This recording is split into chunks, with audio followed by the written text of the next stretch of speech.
Ada beberapa pertanyaan. Assalamualaikum Habib. Waalaikumsalam warahmatullahi. Saya mau bertanya, yang pertama, bagaimana cara menyikapi seseorang yang salah paham dan sulit dikasih penjelasan dan bahkan sering marah. Kemudian yang kedua, bagaimana cara mengobati penyakit hati seperti sombong dan sering marah. Atas jawabannya terima kasih. Assalamualaikum warahmatullahi wabarakatuh. Waalaikumsalam. Yang kedua dulu yang paling gampang, mengobati penyakit hati sombong dan sering marah. Yang sering marah dulu. Yang sering marah dulu. Coba dia banyak berpuasa. Karena puasa itu nanti akan membuat hati semakin lembut. Bib, puasa Ramadan boten kiat kok. Suruh puasa Senin Kemis boten sakit. Nggak bisa. Yang paling gampang, baca sholawat yang banyak. Baca sholawat yang banyak. Boleh. Masalah marah di sini. Ya Bu nanti sekarang bab marah. Yang kedua banyak baca sholawat yang banyak. Nanti buat hati akan semakin lembut. Boten kober.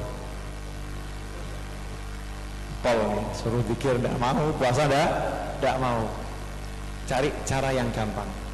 Buat orang yang suka marah, kita ajak pergi ke tempatnya orang yang suka marah-marah. Kita ajak ke sana, tonton. Sudah kan? Saya lihat gitu ya. Koyoke persis mikiro. Biasanya yang ketiga ini mujarab. Mujarab. Sebab Al-Habib Anis itu pernah ngasih cerita tentang ada orang yang kemurungsung. Wah, buraknya itu luar biasa. Datang tempatnya satu orang minta obat. Disuruh pergi ke kebun binatang. Ya, suruh lihat gajah 1 jam tiap hari, suruh jalankan. Setelah sekian puluh hari sembuh penyakitnya. Kenapa? Ketularan gajah tadi itu. Gajah itu sebelum lambat. Nah, setelah tunjukkan orang yang marah-marah seperti ikut kowe ya, kamu seperti itu, ajak ke tempatnya orang yang suka dimarahi. Tapi orangnya sabar. Ini dimarahin bisa sabar. Kamu lihat baik mana, yang dimarahin atau yang marahin. Kumpulkan sama orang yang disuka sabar. Dengan kumpul dengan orang yang suka sabar, al-tiba ya surkut tiba.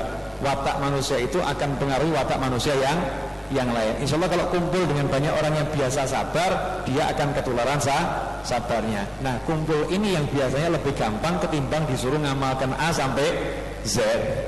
Betul. Saya mau nambahkan sedikit tentang marah nih. Tapi bukan untuk orang yang menghadapi orang yang marah ya. Orang yang punya tabiat mudah marah. Itu diantaranya. Ini dikatakan ya dalam salah satu buku, Al-Ghadabu awwaluhul junun wa akhiruhun nadam. Jadi setiap marah ini tidak ada orang yang senang marah, saudara. Tidak ada orang yang marah. Tapi karena ini sudah merupakan tabiat. Dan kebanyakan marah itu ada presidennya. Ada satu kejadian tidak enak.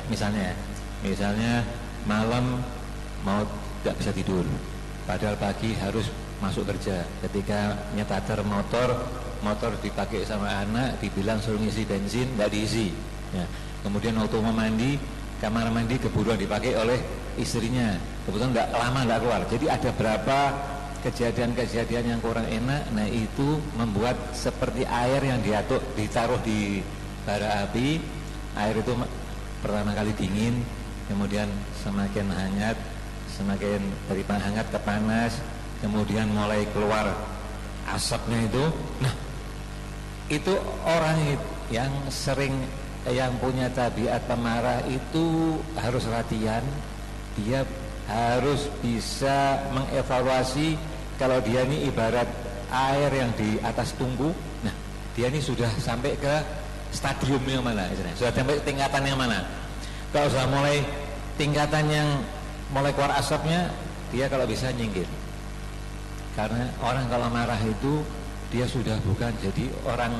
Jadi misalnya saya, Husain Anis marah, tidak seperti Husain Anis lagi, sudah berubah. Itulah sebabnya tadi oleh Ustadz Novel dikatakan suruh lihat orang yang marah. Orang yang marah kan lucu, ya kan? Kan keluar kan, mukanya menyeramkan.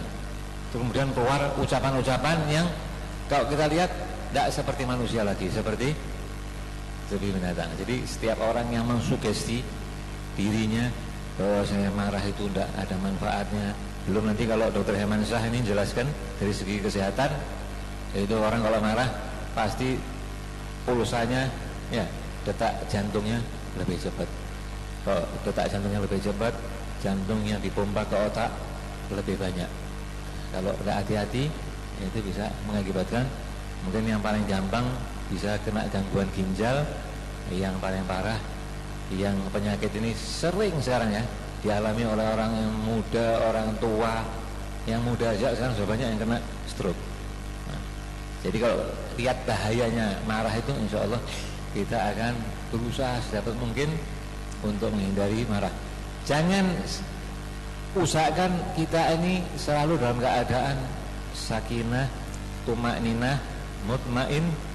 Nah, hindarkan keadaan yang tadi seperti disebutkan oleh Ustaz Novel, yaitu keadaan hati yang kemerung. Itu yang saya tambahkan. Alhamdulillah, jazakumullah khair. Jadi gitu ya, ringkasnya seperti itu. Kalau sombong ya, caranya gimana untuk mengkias kesombongan? Kalau orang dulu sombong itu dilatih di apa namanya, dihancurkan dengan mujahadah.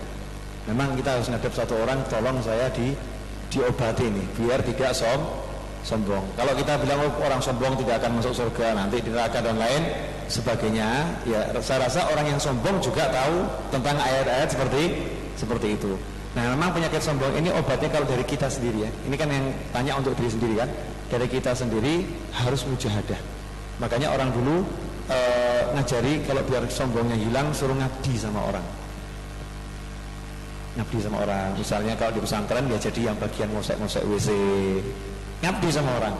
Kalau datang pengajian seperti ini misalnya jadi tukang parkir ya. Ini teman-teman yang jadi parkir itu latihan menghancurkan kesombongan. Maka banyak yang jadi wali itu bukan yang ikut ngaji di depan, tapi yang di luar. Banyak bisa lebih jadi para aulia. Kenapa? Karena udah terbiasa mau menghancurkan sendiri. Nah, kalau kita waktu saya ngomong seperti ini kita merasa lebih mulia daripada yang di luar, berarti kita udah punya penyakit sombong. Paham maksud saya kan? Masuk aku harus yang menjobo apa aku. Apa seneng jobo aku kalah ora iso. Ini berarti kita sombong. Kita bisa ngaji nyaman di sini karena motor kita dijaga sama teman. Ganjarannya kayak di malaikatnya bingung kan. Makanya ingat janji kita bersama ya, akhirat dum-duman ganjaran ya.